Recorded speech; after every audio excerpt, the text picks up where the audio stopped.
الله أكبر ولله الحمد. السلام عليكم ورحمة الله وبركاته. أعوذ بالله السميع العليم من الشيطان الرجيم. بسم الله الرحمن الرحيم. بسم الله ما شاء الله لا يسوق الخير إلا الله.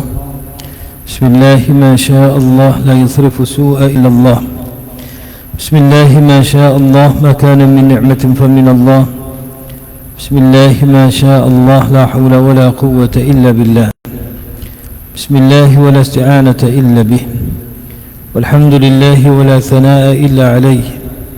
والصلاة والسلام على رحمة الله للعالمين ومسك الختام لسائر الأنبياء والمرسلين سيدنا ومولانا محمد الأمين وعلى آله وصحبه ومن سار على نهجه واتبع هداه إلى يوم الدين. أما بعد فإن أصدق الحديث كتاب الله وخير الهدي هدي سيدنا محمد صلى الله عليه وسلم وشر الأمور محدثاتها وكل محدثة بدعة وكل بدعة ضلالة وكل ضلالة في النار. فنقول اللهم أجرنا من النار ونقول اللهم اجعلنا من الذين يستمعون القول فيتبعون أحسنه. اللهم اهدنا واهد بنا واجعلنا سببا وسبيلا لمن اهتدى واقدر لنا ولهذه الأمة المحمدية الخيرة الخير حيث كان وأينما كانوا فإنك تقدر ونحن لا نقدر وإنك على كل شيء قدير. فأنت تعلم ونحن لا نعلم وإنك أنت علام الغيوب. اللهم اجعلنا من الذين إذا أحسنوا استبشروا وإذا أساءوا استغفروا. بشرنا بإحسانك في الدنيا رؤيا سيدنا محمد صلى الله عليه وسلم ووف لنا بجودك يوم القيامة لقيا سيدنا محمد صلى الله عليه وسلم وارزقنا بعفوك يوم النشور شفاعة سيدنا محمد صلى الله عليه وسلم. واجعلنا جميعا وللحاضرين والغائبين من صالح أمة سيدنا محمد صلى الله عليه وسلم.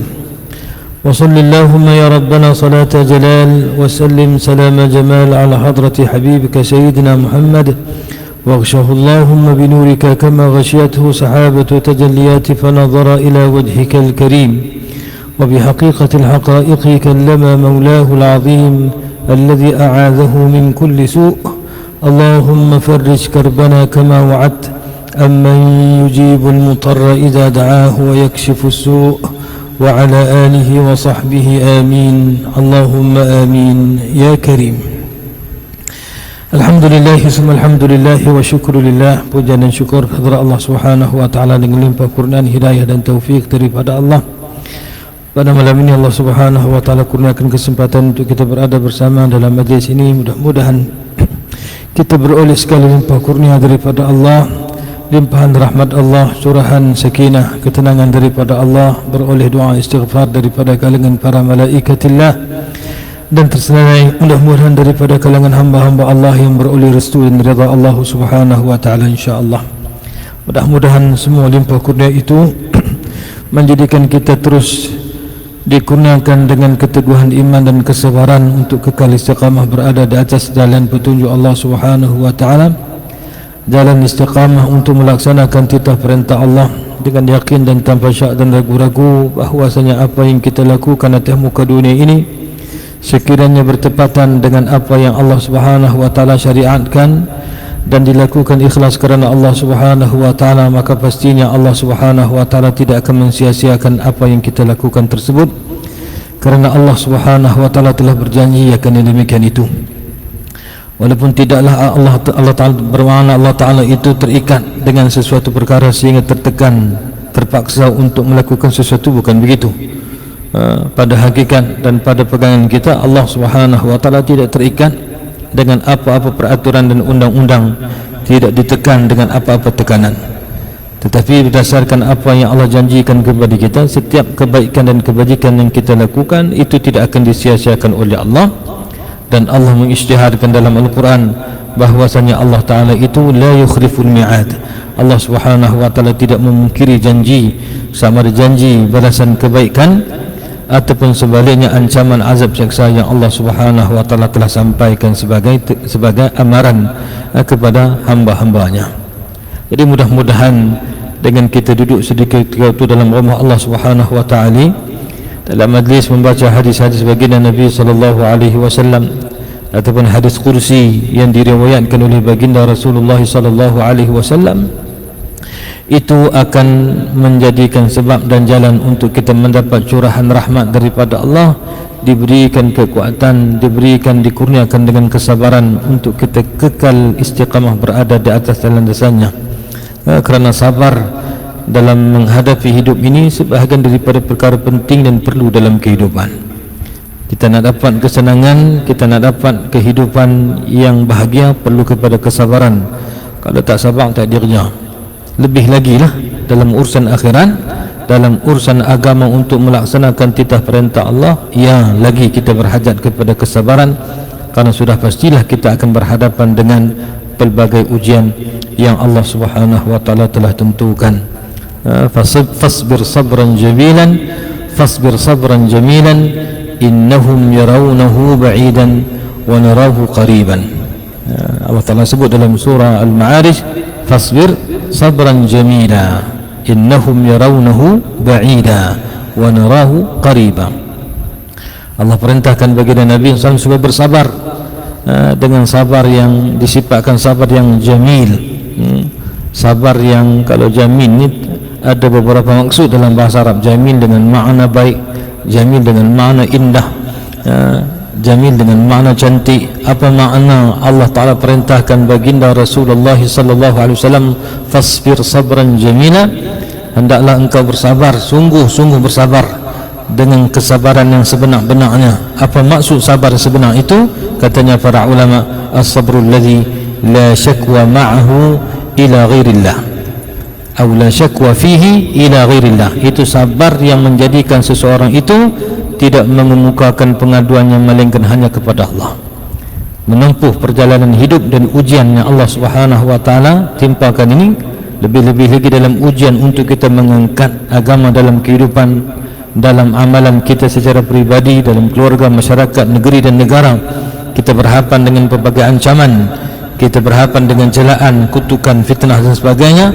Maka orang yang bersabar dengan sabrun jamil, dengan sabar yang sebenar-benar sabar itu, sabar yang indah dan baik itu, pertama, la syakwa fihi ila ghairillah, dia tidak mengharapkan atau tidak menjadikan pengaduan semata-mata pengaduan itu melainkan hanya kepada Allah Subhanahu wa taala. Wala yukhalituhu syai'un minal jaza', dan juga sabar yang tidak bercampur padanya itu sifat tergesa-gesa, tidak sabar ataupun tergesa-gesa nakkan sesuatu, tak cepat cemui. Ya, walaupun kita dalam urusan agama ni bukan boleh dapat balasan lala tu, kita sembahyang maghrib habis 3 rakaat, bukan kelak-kelak maghrib penuh duit agama tu, bukan. Kita buat kebajikan apa pun, Allah Ta'ala janji kalau kita belanja banyak ni, Allah Ta'ala satu kebajikan diberikan balasan 10 kali ganda, sehingga 700 kali ganda. Dan kita tak nampak gandaan itu dalam rupa dunia, kerana ia merupakan kelebihan yang Allah simpan dan taruh untuk Allah tunaikan di akhirat, lebih baik daripada dunia. Jadi kalau kita buat kerja agama nak cemui, itu menunjukkan kita tidak ada dia punya sabrun jamil. Sebab sabrun jamil itu la yukhalituhu syai'un minal jaza', dia tidak keluh kesah dan tergesa-gesa dengan ujian yang Allah Ta'ala timpakan kepadanya. Yang ketiga dikatakan sabrun jamil itu, iaitulah mereka yang sentiasa reda dengan segala ketetapan dan ketentuan yang telah ditetapkan oleh Allah Subhanahu wa taala. Tidak ada padanya disebut at-tabarrum bima qada Allah atau bi qadarillah wa qada'ih. Itu dia sentiasa reda dengan apa yang telah ditetapkan dan ditentukan oleh Allah. Jadi susahlah kalau begitu sifat yang dikatakan sabrun jamil kita takkan boleh dapat, melainkan dengan limpah kurnia, rahmat, kekuatan dan taufik yang Allah kurniakan kepada kita. Jadi nak buat kerja Islam atas muka dunia ni, walaupun rasa lagu lama dah ustaz kita dah pulun, tapi tak boleh juga macam-macam. Walaupun kita buat benda betul pun macam-macam mau timpa mai. Fasbir sabran jamila. Kenapa? Kerana hidup kita bukan habis di sini. Innahum yarawnahu ba'ida, mereka yang kufur kepada Allah melihat akhirat dan kiamat itu jauh dan benar tak mungkin berlaku, mereka tidak beriman. Wa narahu qariba, Allah menentukan, Allah menetapkan bagi kami kiamat itu semakin hampir dan semakin dekat, maka begitulah iman orang beriman. Allah menyatakan kiamat itu dekat, dunia ini sementara, maka mereka tempuh dunia ini dengan segala ujian dan kesulitan semata-mata kerana Allah, karena bagi mereka berganjak setiap waktu atas muka dunia bererti membawa mereka dekat dengan kiamat dan akhirat yang telah dijanjikan oleh Allah. Alam tara anna al-yawma asra'u zahibin wa anna ghadan lin-nadhirina qaribun. Tidakkah kamu melihat waktu dan masa umur yang berjalan atas muka dunia ini cepat berlalu? Asra'u zahibin wa anna ghadan lin-nadhirina qaribun. Dan esok yang dinantikan oleh orang yang menunggu itu adalah semakin dekat, bukan semakin jauh. Jadi mudah-mudahan Allah kurniakan kepada kita sabar dan kurniakan kepada kita istiqamah dan sabat, tetap dan teguh di atas landasan agamanya, dan terima segala amal kebajikan yang kita lakukan, sempurnakan segala kekurangan dan ampunkan segala dosa dan kejahatan, digantikan yang buruk dengan kebaikan dan kebajikan di sisinya, insya-Allah. Allahumma amin ya karim. Kita sambung insya-Allah kitab kita. Mudah-mudahan insya-Allah malam ni kita habiskan juzuk yang pertama ni. Ada sikit lagi hadis yang terakhir, itu hadis yang ke-16 pada juzuk yang pertama. Kita dah baca sebahagiannya malam ni, insya-Allah ada sebahagian lagi di hujung kita cuba habiskan biiznillah insya-Allah, berpandukan kepada kitab kita Rawdatul Bahiyah fi Syarh al-Ahadits al-Qudsiyah al-Arba'iniyah, itu himmudan hadis-hadis 40 hadis kursi yang telah disusun oleh Sayyidina al-Mulla Ali al-Qari dan telah pun disyarahkan oleh Syekhina Syekh Nadir Muhammad Maktabi alaihima wa ala sairil ulama'i wal awliya as-salihin rahmatullahi wa ridwanuhu, wa nafa'ana Allah bi'ulumihim wa bi asrarihim wa bi anwarihim wa bihim fid darain amin. Insyaallah kita sambung itu pada muka surat 101 insya-Allah, masih lagi berkenaan dengan syarah ataupun huraian hadis yang ke-16. Macam biasa sebelum kita sambung tempat kita berhenti itu, kita patah balik muka surat 99, baca sepintas lalu teks ataupun matan hadis, mengambil berkat membaca hadis baginda Nabi sallallahu alaihi wasallam ataupun hadis kursi yang diriwayatkan oleh baginda Rasulullah sallallahu alaihi wa alihi wa sahbihi baraka wasallam. Al-hadis sadis 10, hadis yang ke-16 di bawah tajuk daruratul ikhlasi wa tahdhiru minasyirk.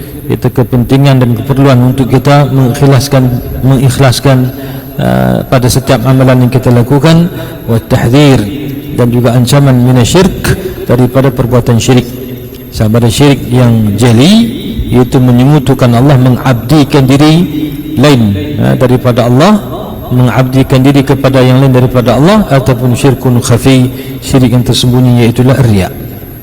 Ila an qala an Abi Hurairah radhiyallahu ta'ala anhu qala qala Rasulullah sallallahu alaihi wasallam qala Allah ta'ala ana aghna asy-syuraka'i 'ani syirk man 'amila 'amalan asyraka fihi ma'i ghairi taraktuhu wa syirkahu. Al-hadits rawahu Sayyidina Imam Muslim alaihi rahmatullah wa ridwanuhu, wa nafa'ana Allah bi'ulumihi wa bi'ulumi al-a'immah al-ulama as-salihin al-'amilin fid darain amin. Hadis itu kita dah baca banyak kali dah, berkenaan dengan Allah memberikan ancaman siapa-siapa yang menyemutukan aku, yang mengharapkan lain daripada aku, atau yang menyemutukan aku dengan sesuatu yang lain. Dia beramal ibadat, dia nak juga aku, tapi dia ada campur dengan nak juga daripada yang lain daripada makhluk, ataupun dia sembah lain daripada aku, maka aku biarkan dia dan sekutunya, sekutu yang dia jadikan sekutu itu dengan aku. Makna Allah Subhanahu wa taala tak terima amalan tersebut, bahkan dia terancam dengan siksaan yang sangat keras. Kalau syirik yang jelas itu, yang tak beriman, sembah berhala, sembah lain daripada Allah, itu kufur yang menyebabkan al-khuludu finnar, kekal selama-lama dalam neraka.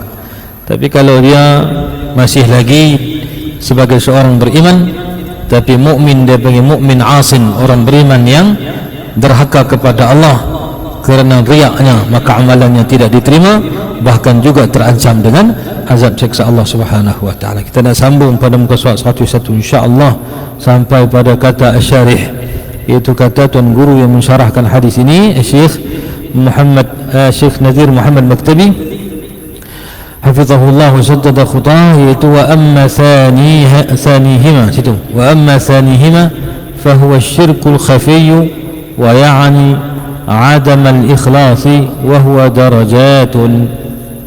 Wa amma thanihima, dan adapun yang keduanya, yang kedua daripada dua bentuk syirik itu. Ada sebut dulu syirik itu ada dua kan, satu syirkun jali, syirik yang jelas, syirik yang nyata. Apa dia? Menyembah atau mengabdikan diri kepada yang lain daripada Allah. Mengabdikan diri atau menyembah kepada yang lain daripada Allah. Sama ada sembah itu sembah mutlak, tak percaya kepada Allah inilah Tuhan, contoh dia. Ataupun sembah itu dengan sembah dengan alasan liyuqarribuna ila Allahi zulfa, sembah suatu sembahan dengan tujuan untuk menghubungkan atau mendekatkan mereka dengan Allah, itu juga dipanggil syirik.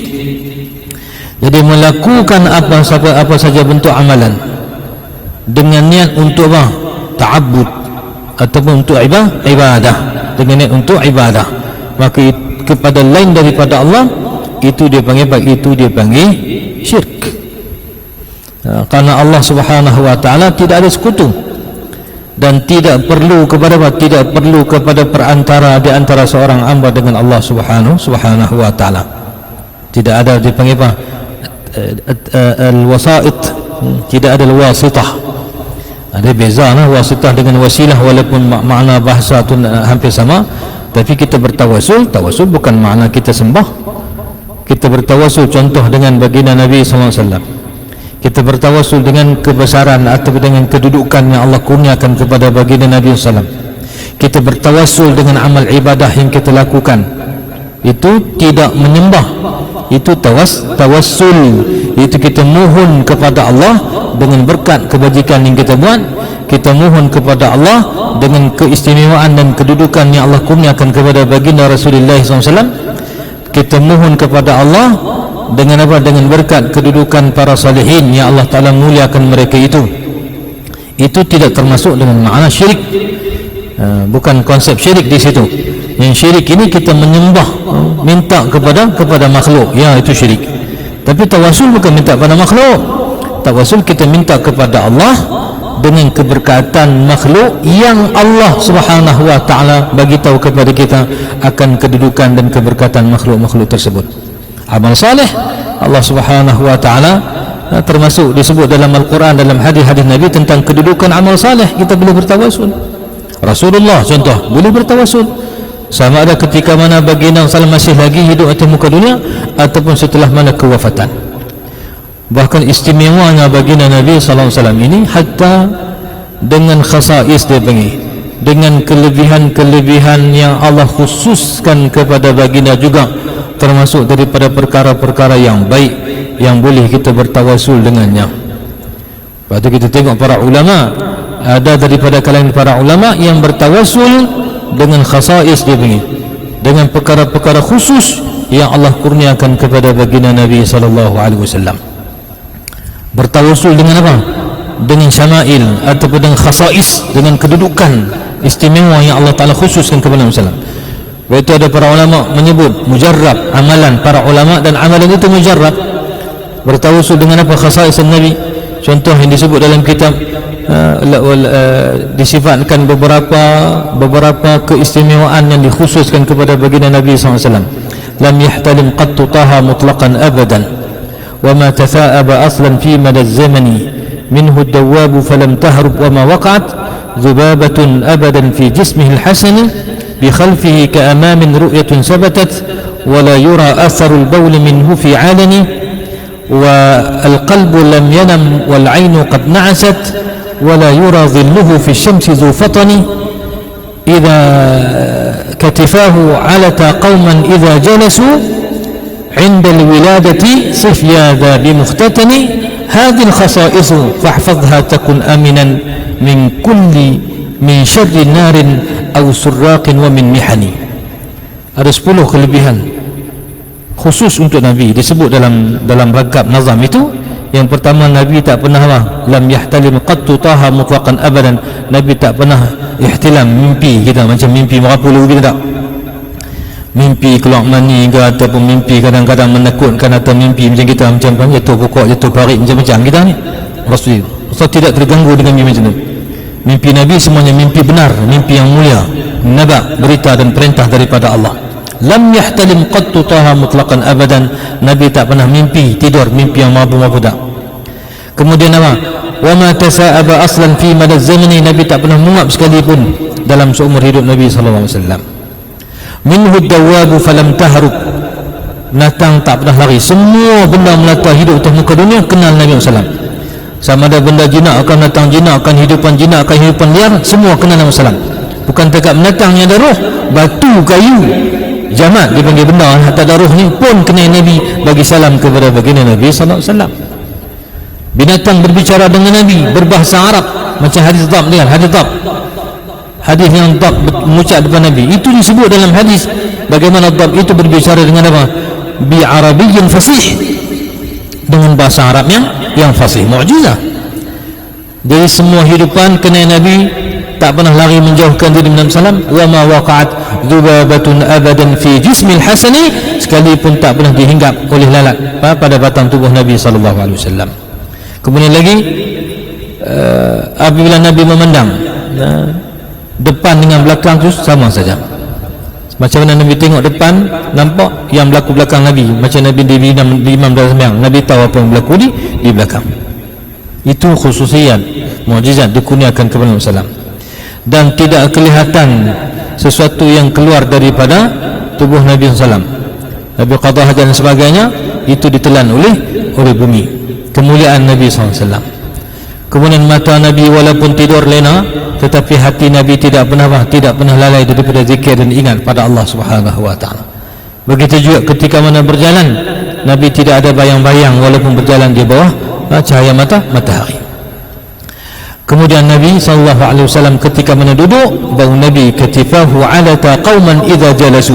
Kalau Nabi duduk, Nabi berjalan, Nabi akan kelihatan lebih tinggi daripada orang lain. Walaupun ada orang yang paling tinggi, tetap kelihatan Nabi yang paling tinggi. Itu kehebatan dan kemuliaan khusus Allah berikan kepada Nabi SAW.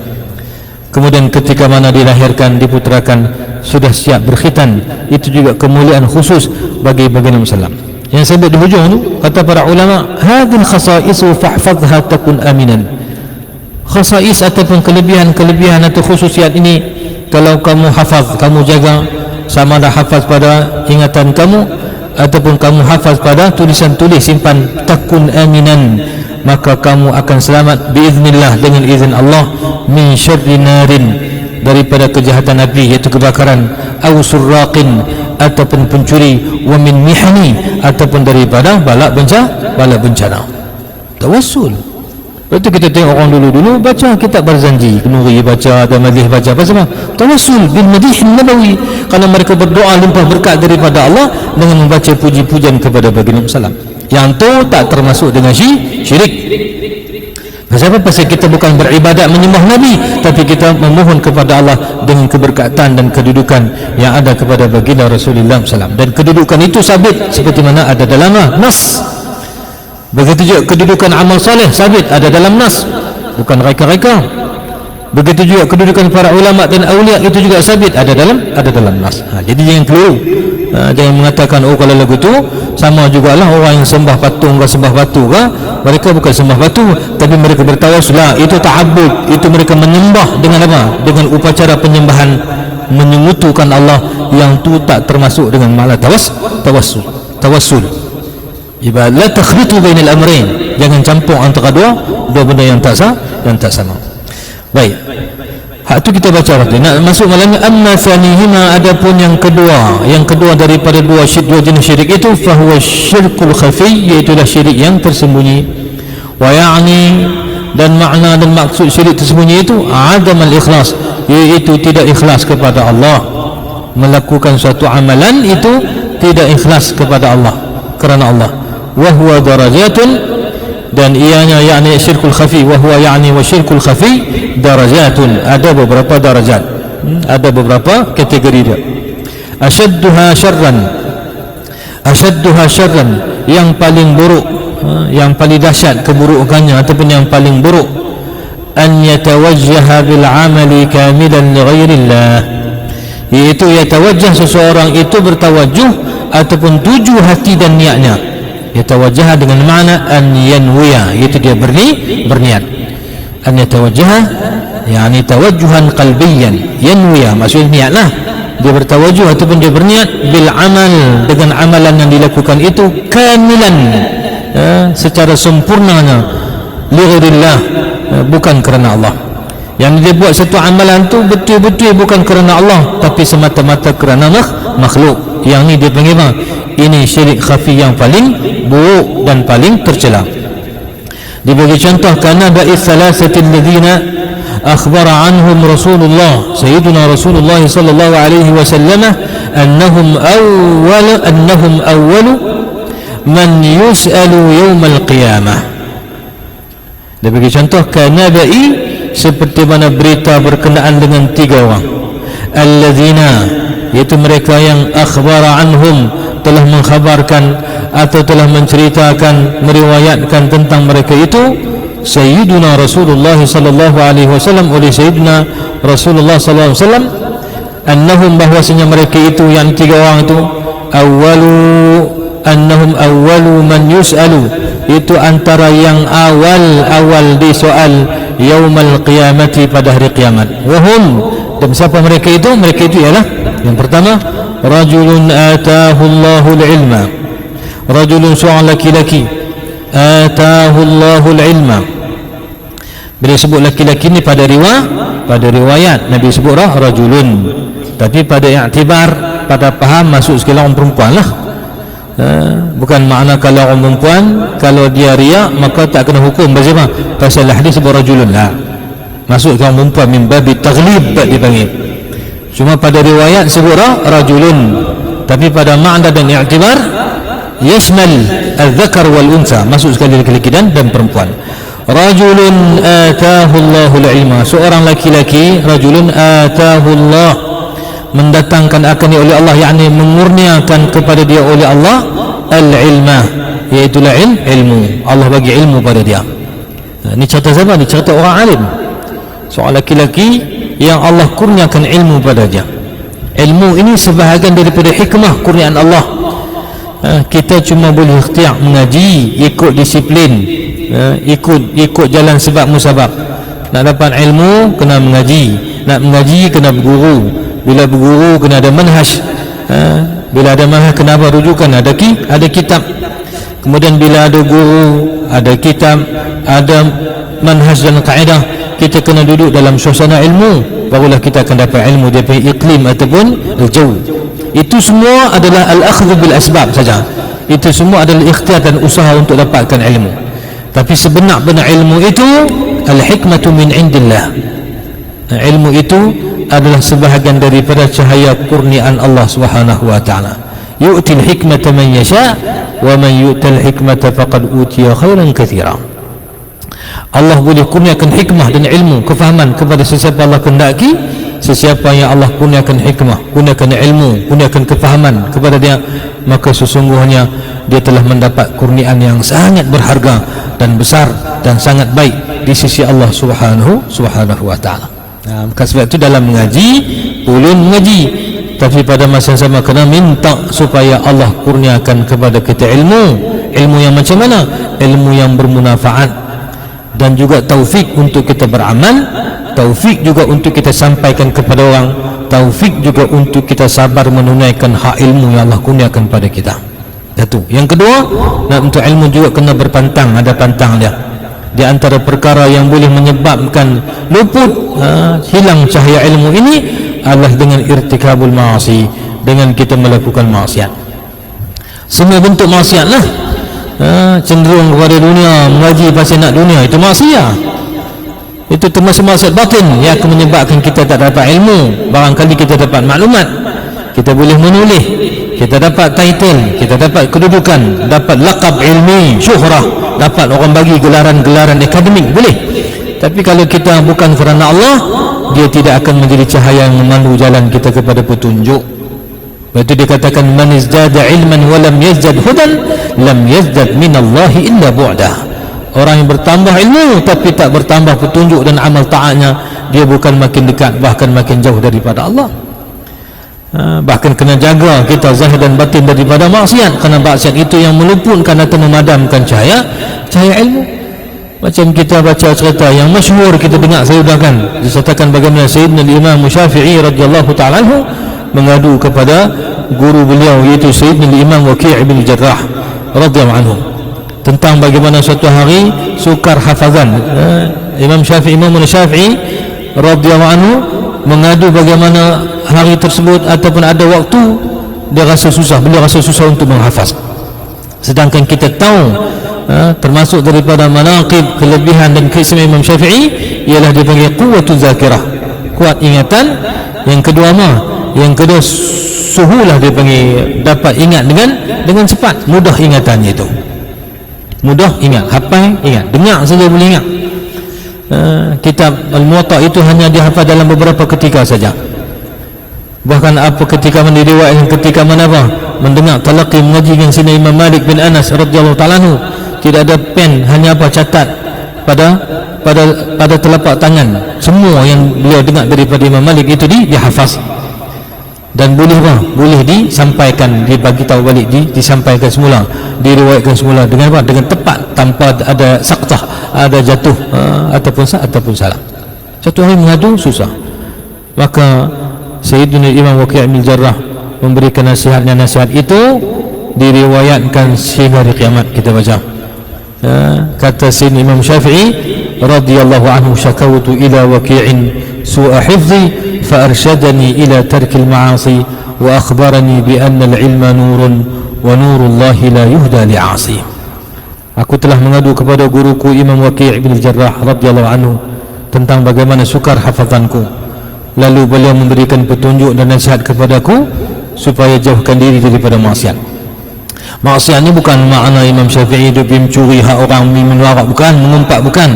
Maksiat itu kata para ulama, pernah satu ketika terdetik tengok seorang di jalan itu, Imam Syafi'i merasakan seakan-akan dia dengan ilmu beliau, Allah bagi ilmu ini lebih mulia daripada orang yang duduk tepi jalan tu. Sehingga menyebabkan sehingga menyebabkan beliau rasa susah untuk menghafaz. Kemudian tidur malam mimpi, ada bagi tahu kepada, kalau kamu nak ni, kamu kenapa? Kesalahan kamu adalah kamu merasakan diri kamu lebih. Jadi untuk buang rasa lebih itu, kamu cari orang yang paling rendah kedudukan dia, kamu salam dan cium tangannya untuk buang sifat untuk buang sifat rasa lebih dalam diri. Lalu berjalan mencari. Satu hari jumpa ada seorang lelaki duduk dekat tempat orang buang sampah. Lalu kata Imam Syafi'i, barangkali orang ni tengok cara zahir, aku nak Allah bagi lebih lah, nampak zahir lagu dia kurang sikit, maka aku nak picum tangan dia untuk buang benar-benar ataupun sifat-sifat rasa lebih dalam diri. Ketika mana memegang tangan lelaki tersebut, ditepih oleh lelaki tersebut, ditepih oleh lelaki tersebut. Panjang cerita dia katakan, wahai Imam Syafi'i, kamu tahu dah, akulah orang yang kamu tengok dalam mimpi itu, yang kamu nampak, kamu telah dihukum kerana kesalahan kamu, dihukum bunuh. Akulah yang minta syafaat kepada hakim itu, mengatakan jangan bunuh kerana dia ni banyak jasa dia, iaitu jatuhkan hukum supaya dicari orang untuk cium tangan. Akulah laki yang minta, mana wali min awliya salihin. Lepas tu kita tak tahu apa di depan kita ni, kena hormat semua orang. Walaupun kita tengok benda itu benda yang tak elok, kita cuma ingkar yang tak elok lah. Tapi untuk merasakan kita ni lebih kerana kita, itu sebagian daripada ujub. Kita lebih kerana kerana limpah kurnia. Kita nampak baik, orang panggil kita baik kerana Allah Ta'ala tutup keaiban kita. Kalau Allah Ta'ala dedah keaiban kita, bukan tekan orang, kita pun meluat nak tengok muka sendiri. Jadi itu dia panggil, itu juga sebahagian daripada maksiat yang perlu untuk kita hindarkan. Maka diajarkan supaya bitarkil ma'asi, tinggalkan maksiat. Fa innal ilma nur, kerana sesungguhnya ilmu itu cahaya. Wa nurullahi la yuhda li'asi, cahaya ilmu ini tidak dikurniakan kepada mereka yang melakukan maksiat atau yang kekal mengulang-ulang maksiat. Kalau dia bertaubat tak apa, tapi asin disebut dengan apa? Asin ni disebut dengan kalimah lafaz isim dengan makna as-subut, Makna orang yang kekal buat maksiat ini, dia tak akan dapat ilmu. Tapi kalau kita sedang, kita banyak dosa, banyakkan istighfar, itu juga sebagai daripada wirid untuk jernihkan hati supaya supaya kita dapat cahaya petunjuk daripada Allah Subhanahu wa taala. Baik. Asyadduha syahran an yatawajjaha bil amali kamilan li ghairillah. Yang paling buruk syirik khafi atau riya ini, yang paling buruk adalah seseorang yang melakukan satu amalan itu semata-mata bukan kerana Allah. Seperti mana cerita tentang 3 orang yang dikhabarkan oleh baginda Nabi SAW. Yang pertama itu kita baca tadi, rajulun atahu Allahul ilm, seorang laki-laki yang Allah kurniakan ilmu kepadanya. Fayaqulu Allah Ta'ala, ketika mana dia hitung amalan itu di hadapan Allah, fayaqulu Allah Ta'ala, Allah berfirman, Allah berkata kepadanya, kepada laki-laki tersebut, ma sana'ta fima alimta, ma sana'ta, apa yang telah kamu lakukan, yani ma amilta, apa yang kamu buat, fima alimta, dengan apa yang engkau ketahui dengan ilmu yang aku berikan padamu itu. Fayaqulu, maka kata laki-laki tersebut, ya Rabbi, wahai Tuhanku, kuntu, sungguhnya aqumu bihi, aku dirikan ana al-lail. Aqum asal makna aqum ni qama dengan makna berdiri, tapi dia berubah makna kadang ikut konteks ayat. Kita tengok apa makna sini. Aqumu bihi ana al-lail wa atrafan nahar. Aqumu bihi dengan makna aku beramal dengannya. Aqumu dengan mana a'mal, yani aqumu bil amal. Asal perkataan qama yaqumu qiyaman makna berdiri, tapi dia akan berubah ikut konteks atau uslub ataupun ikut dia punya qarinah dalam ayat. Ini bahasa Arab. Iaitu kita nak faham bahasa Arab ini, dia tidak hanya boleh hafal mufradat, bahkan kata para ulama, yani laysat fil lughah al-arabiyyah al-mufradat, tidak ada perkataan serti dalam bahasa Arab ini, kerana tiap-tiap perkataan itu ada makna khusus yang membedakan antara satu dengan satu yang lain. Walaupun ada qadar musyarak, tapi ada beza.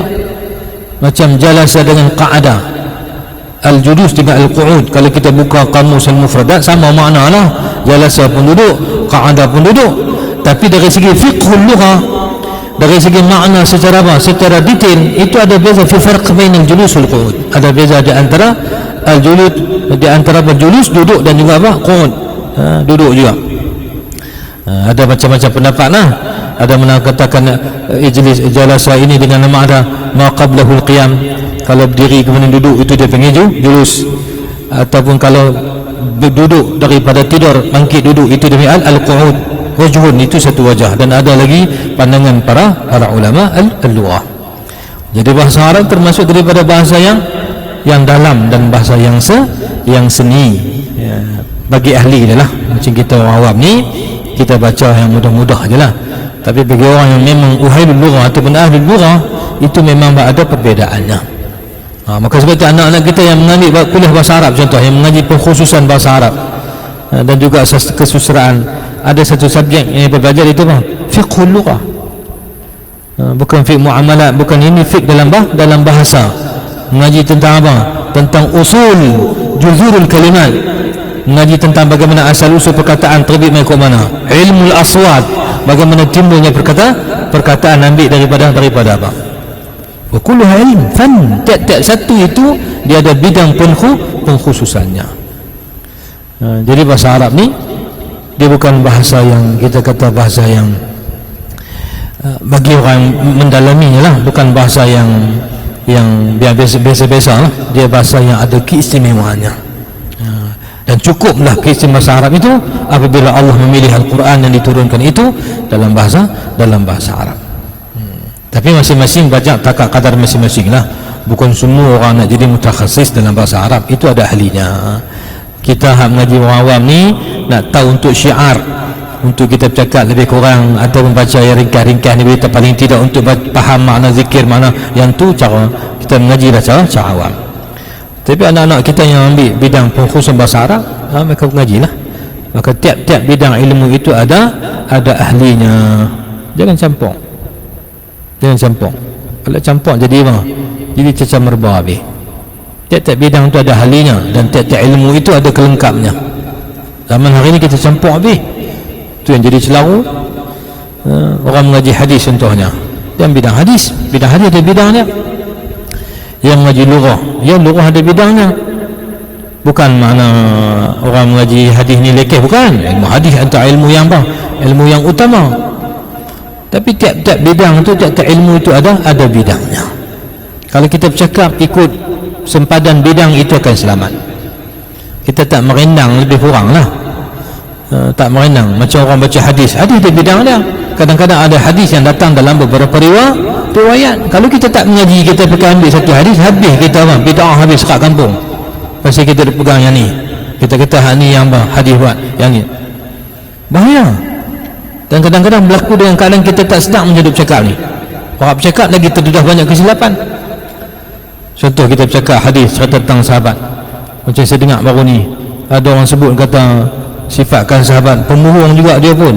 Contoh hadis yang baru ni jadi tergempak kan, apabila ada seorang penceramah baca hadis berkenaan dengan Sayyidina Abdullah bin Zubair radhiyallahu anhu yang minum darah bekam baginda Nabi sallallahu alaihi wasallam.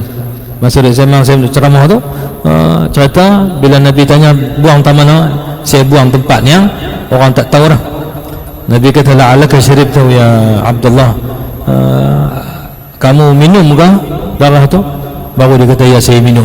Tiba-tiba dengan tak semena-mena penceramah tu mengatakan pembohong juga dia pun. Oi, boleh kata itu kat sahabat? Sayyidina Abdullah bin Zubair bukan macam ni. Kalau orang taman perda tak apa, itu sahabi yang jalil, walaupun pada waktu itu beliau masih lagi kecil, tapi beliau terkenal yang kita sebut termasuk daripada fuqaha as-sahabah, antara ulama fiqh ataupun alim ulama as-sahabah. Fuqaha ulama kalangan para sahabat, orang yang banyak keluarkan fatwa daripada kalangan para sahabat. Abdullah bin Zubair, 4 orang Abdullah yang faqih atau yang fuqaha dikira sebagai ulama sahabah.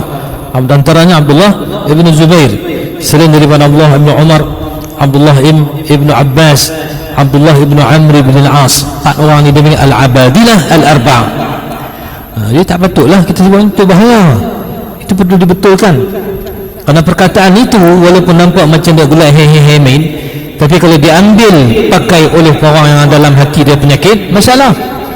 Kalau orang sudah mula meletakkan satu pengecaman, oh sahabat juga melakukan pembohongan, baik.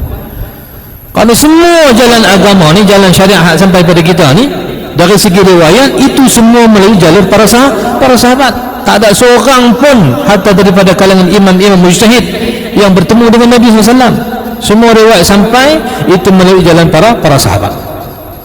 Berarti kita mengaji dengan ilmu sanad, ilmu hadis, ilmu isnad, tabaqat sahabat itu disebut apa? Disebut aslus sanad, asal sanad, kerana para sahabat meriwayatkan langsung daripada baginda Nabi SAW. Itu khatir. Bukan makna kita nak catat tentang peribadi orang tu, nak penjatuh kawan tu, nak tidak. Betulkan yang tu. Kalaupun orang tu tak mau betulkan, kita kena betulkan fahaman begitu. Tidak boleh menggunakan perkataan begitu yang boleh bawa kepada apa? Kepada salah faham dan mendedahkan kepada fitnah. Ma'adzallah. Allahumma sallim. Senangnya, salahnya kebetul je siapa pun. Kita semua kadang-kadang kita tersalah, kadang-kadang kita dengar salah, kita sampai salah kerana salah dengar. Betul kan? Bila orang kata tak kena tu, hang sebut tu, hang salah dengar ke? Ya, silap dengar barang ni. Betul kan? Kalau tak betul kan payah. Begitu kita ni kalau salah, yang pertama apa? Mengaku salah. Yang kedua, betulkan kesalahan. Yang ketiga, ucapkan terima kasih kepada orang yang tegur kita. Kenapa? Kerana itu sebahagian daripada makna syukur. Orang yang terima kasih pada orang yang nasihat dan betulkan, itu makna apa? Itu makna dia telah menunaikan hak syukur pada Allah. Kerana Nabi kata man lam yashkurin nasa lam yashkurillah. Orang yang tak erti terima kasih dekat manusia ni, dia tak tahu bersyukur pada Allah.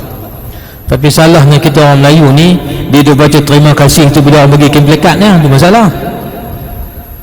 Kalau orang bagi barang, oh kita kena terima kasih lah.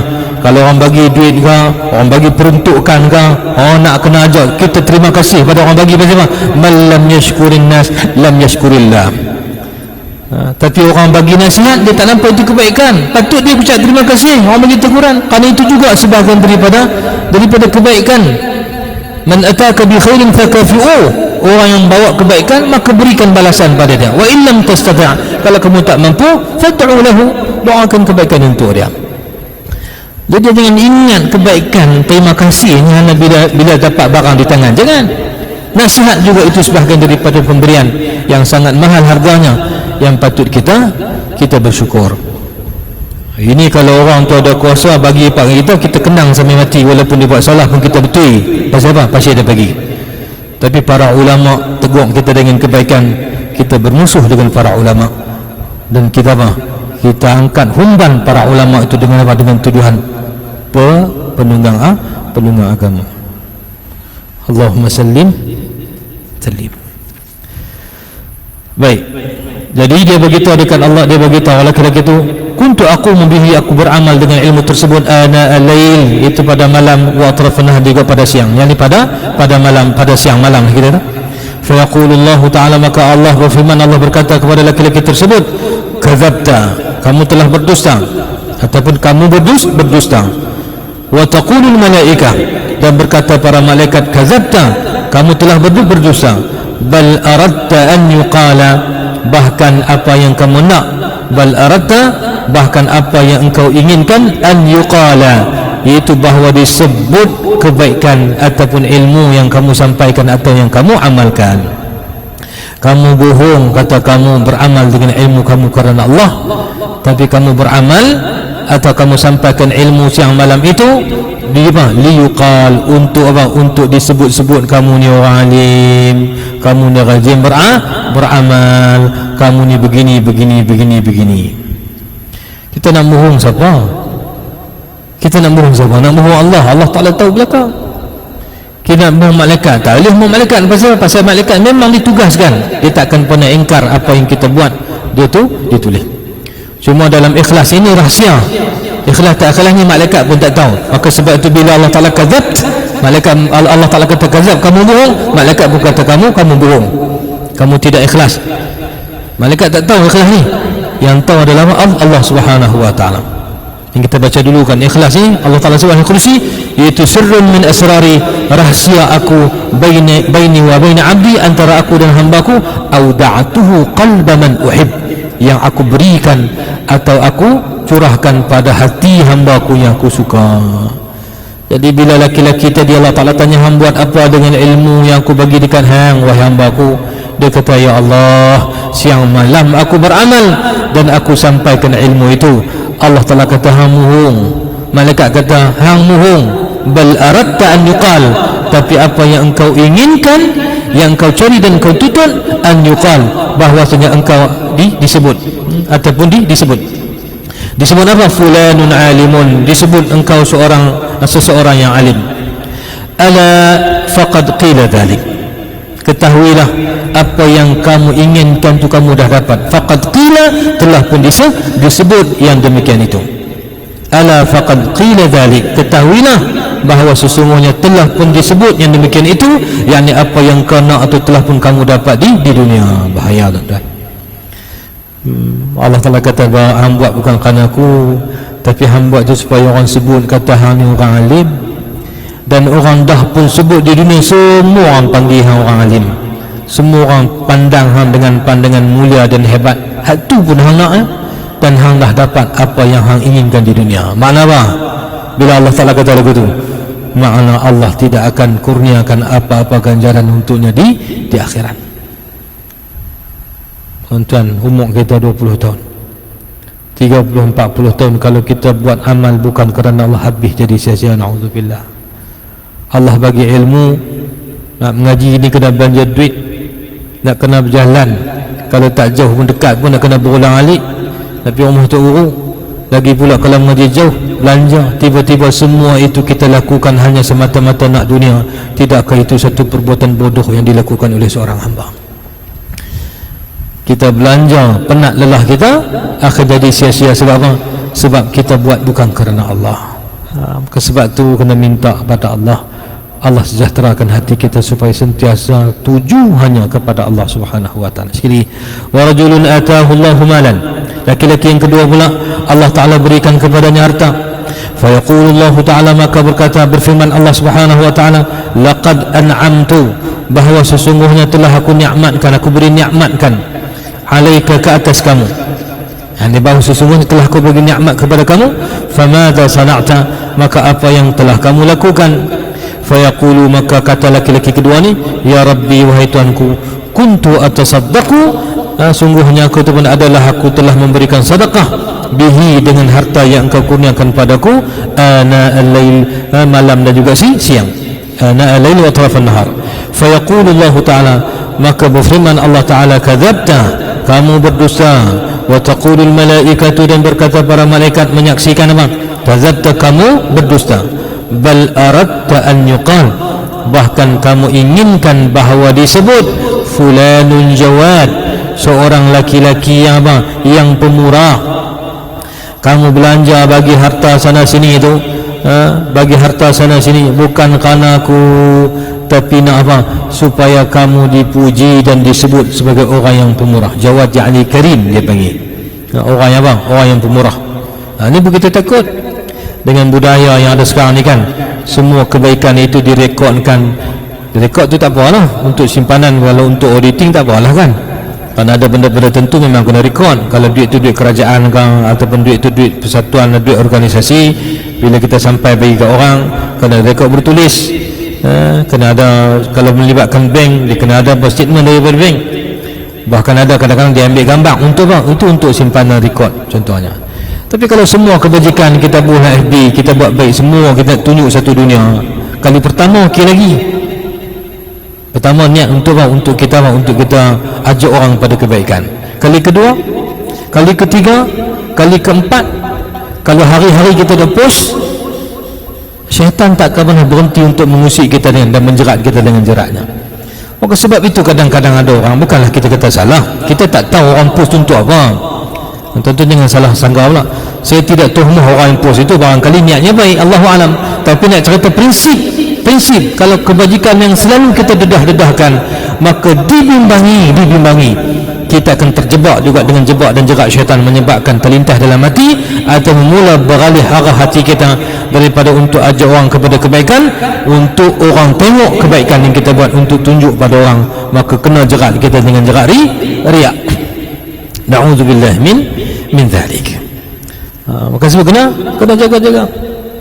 Syaitan ni dia panggil apa? Yajri min ibni adama majrad dami. Syaitan dia boleh berjalan dalam manusia ni sama macam juga aliran darah. Maka sebab itu kita kena hati-hati.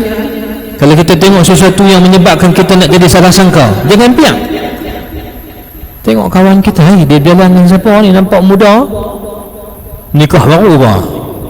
Kita dah biak, tapi tanya dia, dah biak. Bila biak, dia main macam-macam. Jumpa orang pula, pihak tanya orang, tak tanya dia, tanya orang lain. Orang tu pun cucuh habis lagi. Kemudian tersegang, apa-apa ada jalan muda tu nak belakang dia. Anak kak dia duduk luar negara tu, tak pernah balik, baru balik baru ni, jalan ikut palung pergi kedai nyopi.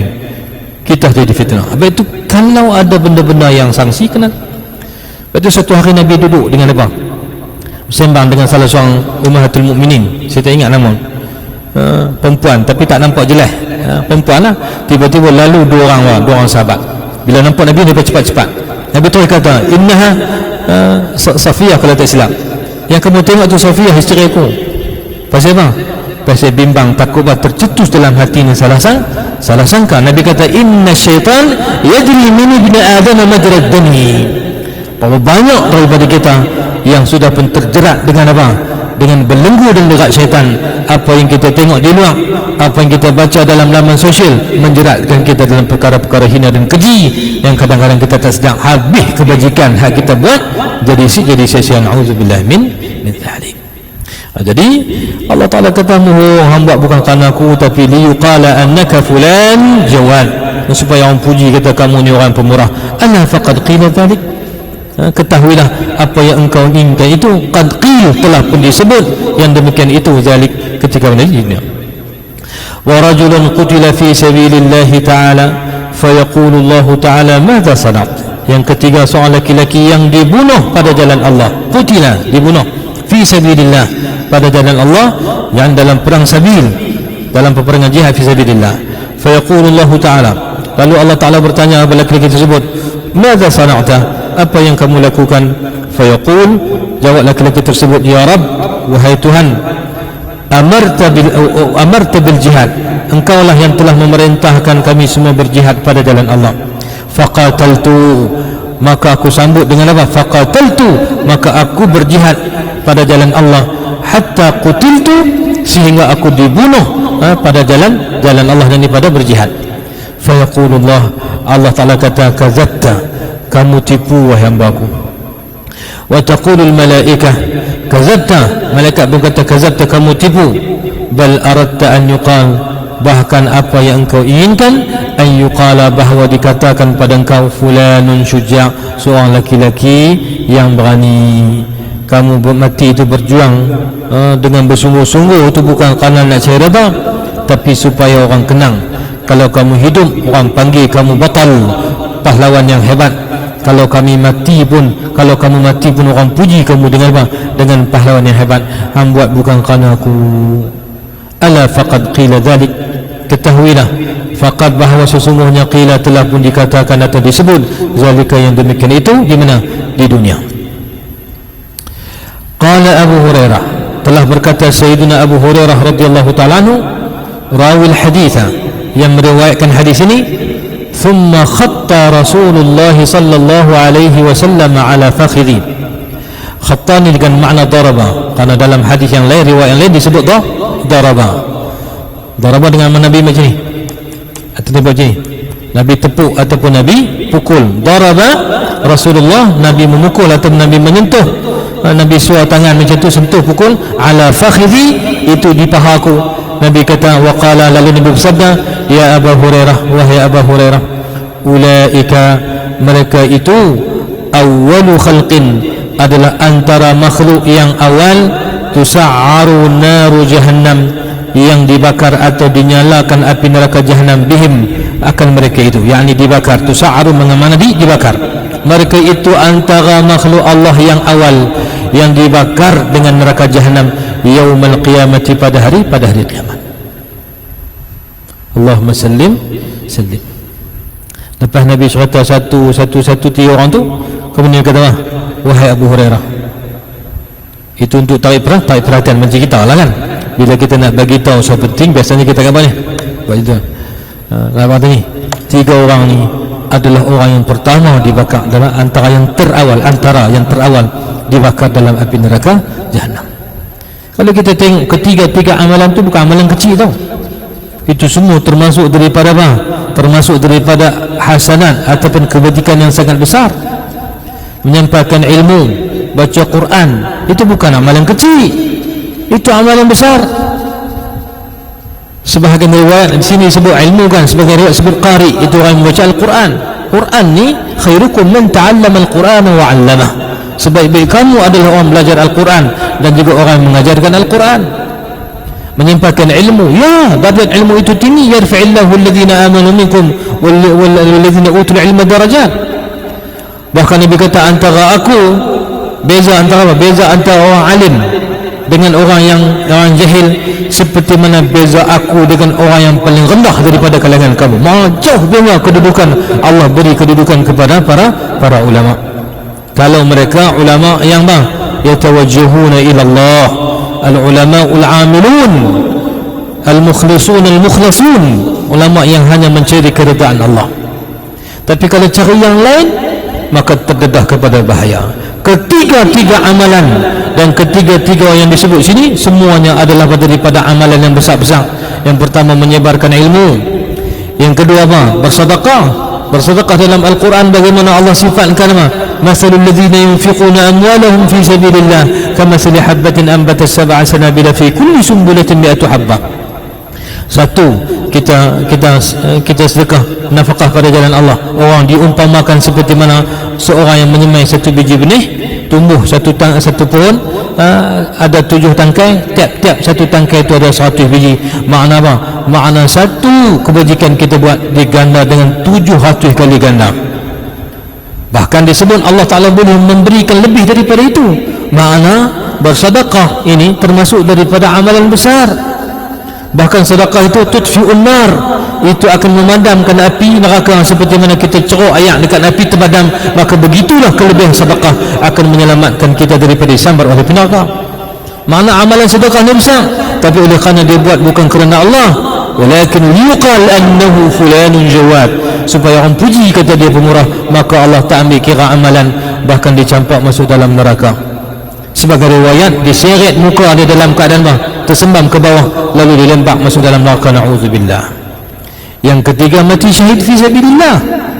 Apalagi amalan yang menunjukkan seseorang itu berada pada kemuncak ketaatannya kepada Allah, melainkan sanggup untuk dikorbankan nyawanya kerana Allah. Ra'sul Islam, Ra'sul Amril Islam, perkara yang menjadi keutamaan dalam kehidupan kita adalah Islam. Wa amuduhu salah, yang menjadi tiang adalah salat. Wa zirwatu sanamihil jihadu fi sabilillah, kemuncak kepada penghayatan Islam dalam kehidupan adalah berjihad pada jalan Allah. Makna berjihad bukan benda kecil, sehingga dijaminkan syurga segera oleh Allah Subhanahu wa taala. Tetapi orang ni oleh kerana dia buat bukan kerana Allah, walaupun zahirnya dia melakukan amalan sangat besar, tetapi tidak diterima di sisi Allah Subhanahu wa taala. Nasallallahu salamata wal afiyah wal mu'afata daimah fid din wa dunya akhirah. Kita mudah-mudahan kita minta supaya Allah berikan kepada kita keselamatan dan afiat, terhindar daripada keburukan, termasuk terganggu niat kita, sehingga kita maksudkan bukan daripada Allah. Mudah-mudahan Allah hindarkan kita insya-Allah. Walil hadis baqiyah. Tak dapat habis juga malam ni, ada sikit lagi, kita sambung insya-Allah pada pertemuan kita yang akan datang biiznillah. Wa sallallahu ala sayyidina Muhammad wa ala alihi wa sahbihi wa baraka wa sallam. Allahumma inna nahmaduka ala kulli hal wa na'udzu bika min hal ahli an-nar. Allahumma anfa'na bima 'allamtana wa 'allimna ma yanfa'una warzuqna 'ilman yanfa'una wa zidna 'ilma ya rabbal alamin. Wahdina kullana ya rabbana ila sawa'is sabil. اللهم أرنا الحق حقا وارزقنا اتباعه وأرنا الباطل باطلا وارزقنا اجتنابه. اللهم اهدنا كلنا إلى سواء السبيل ووفقنا يا ربنا للعمل وأكرمنا بالإخلاص وتقبل منا أعمالنا وارزقنا الاستقامة عليه يا رب العالمين. اللهم اجعلنا من المخلصين المخلصين. اللهم لا تكلنا إلى أنفسنا يا ربنا طرفة عين، أنت أعلم بنا ظاهرا وباطنا رب العالمين، فإنه لا يخفى عليك شيء. اللهم ارزقنا الإخلاص في العمل، اللهم ارزقنا الإخلاص في القول والعمل، وارزقنا الإخلاص يا ربنا في المحيا والممات بفضلك وكرمك يا أكرم الأكرمين. واجعل خير أيامنا يوم نلقاك وأنت راض عنا ورحم بنا. اللهم ربنا عليك توكلنا وإليك أنبنا وإليك المصير. ربنا آتنا في الدنيا حسنة وفي الآخرة حسنة وقنا عذاب النار. وصلى الله على سيدنا محمد وعلى آله وصحبه أجمعين، والحمد لله رب العالمين، والسلام عليكم ورحمة الله وبركاته.